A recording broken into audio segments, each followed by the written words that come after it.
सिंधुदुर्ग जिल्ह्यात असलेले ढगाळ वातावरण आणि 3-4 दिवसांपूर्वी झालेला अवकाळी पाऊस यामुळे काजू बियाणी मोहर काळवण्यास सुरुवात झाली आहे। त्यामुळे शेतकऱ्यांनी आतापर्यंत काजू बागांवर केलेला खर्च वाया जाण्याची शक्यता निर्माण झाली आहे।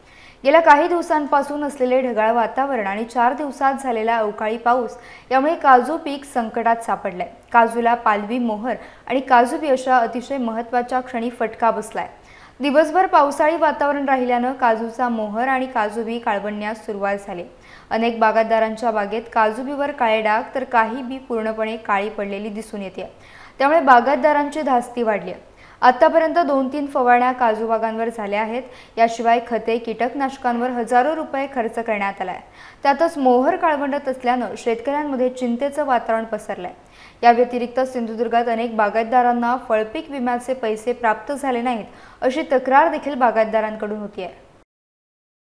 टेंडोली पंचक्रोशीमध्ये आता जो 3-4 दिवसापूर्वी अवकाळी पाऊस झाला, त्या पावसाचा संपूर्ण महाराष्ट्राला जसा फटका बसला तसा आमच्या कोकणात सिंधुदुर्गातील बऱ्याचशा भागांना सुद्धा म्हणजे जवळपास 80% भागात पाऊस झाला आणि त्याच्यामुळे आमच्या भागातील बहुतांश काजूचं पीक आणि आंब्याचं पीक हे धोक्यात आलेलं आहे।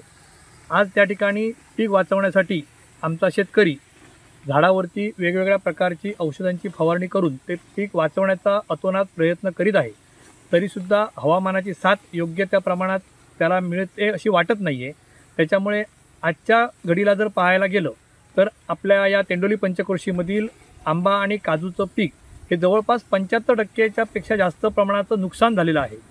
तरी सिंधुदुर्ग जिल्ह्याच्या वतीने मी महाराष्ट्र सरकारला अशी विनंती करतो की ज्याप्रमाणे महाराष्ट्रातील इतर भागामध्ये जसं नुकसान अवकाळी पावसाचं झालं तसाच लक्ष आमच्या सिंधुदुर्ग जिल्ह्यामध्ये देऊन आमच्या भागातील सुद्धा नुकसानीची पाहणी करून आमच्या भागातील शेतकऱ्यांना त्या नुकसानीपासून कशी मदत करता येईल याचा विचार गांभीर्याने प्रशासनाने करावा अशी मी त्यांना विनंती करतो।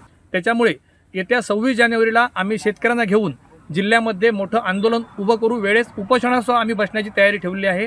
त्यामुळे शासनाने याचा गांभीर्याने विचार करून आमच्या शेतकऱ्यांचे विम्याचे पैसे जे काजूचे मिळालेलेच नाहीत आणि आंब्याचे काही शेतकऱ्यांना जे मिळाले नाहीत ते निदान 26 जानेवारी म्हणजे 20 तारीखपर्यंतच्या अगोदर आम्हाला जर त्यांनी दिले तर आम्ही त्याचा विचार करू, अन्यथा आम्ही तीव्र आंदोलन करण्याच्या भूमिकेमध्ये आहोत।